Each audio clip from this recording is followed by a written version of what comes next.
Olá, você tem um bebê em casa, uma criança muito pequena, e tem dúvidas de como inseri-lo no mundo da leitura?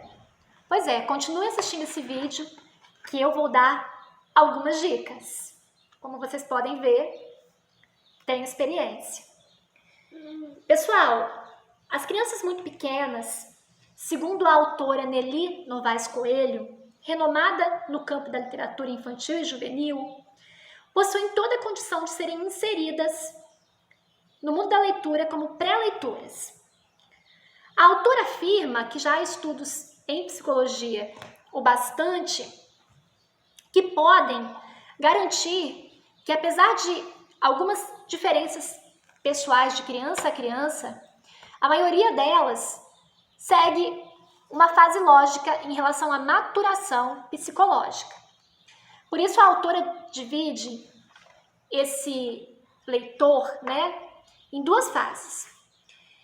Entre os 15 e 3 anos e a criança a partir de 3 anos. Considerando que elas ainda não seriam leitoras, mas sim pré-leitoras. E indica algumas formas da família, do pai, enfim, conseguir inserir essa criança no mundo da leitura. Bom, para começar essa inserção, a autora nos diz que a criança muito pequena, ela tem o hábito de pegar tudo que ela encontra pela frente nas mãos. Como vocês podem observar aqui, é a fase da descoberta, da curiosidade. Como utilizar isso para a criação leitora, para a formação leitora? Ela indica que os pais devem utilizar gravuras, incluir essas gravuras no meio do ambiente em que a criança brinca. Também podem utilizar livros com materiais feitos com plástico, papel durável ou mesmo pano, como já há muitos no mercado. É importante que as gravuras e os livros sejam extremamente cheios de gravuras e também com muitas cores. É importante que os livros tenham muitas cores e imagens. A inserção nesse momento tem que ser uma inserção lúdica, onde a diversão seja a prioridade. A partir dos 3 anos, a criança entra em uma outra fase, em que valores sensoriais e valores vitais são mais constantes.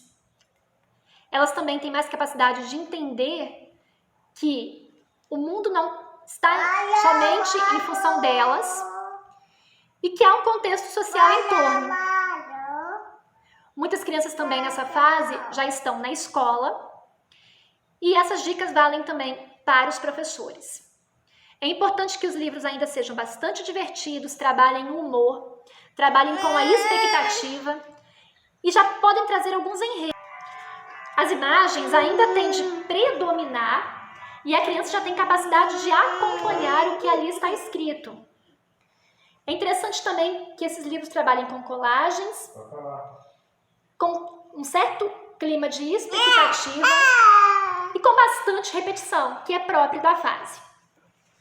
Alguns autores interessantes para essa fase, segundo Nelly Novaes Coelho, são Eva Furnari. Olá, neném! Alguns autores interessantes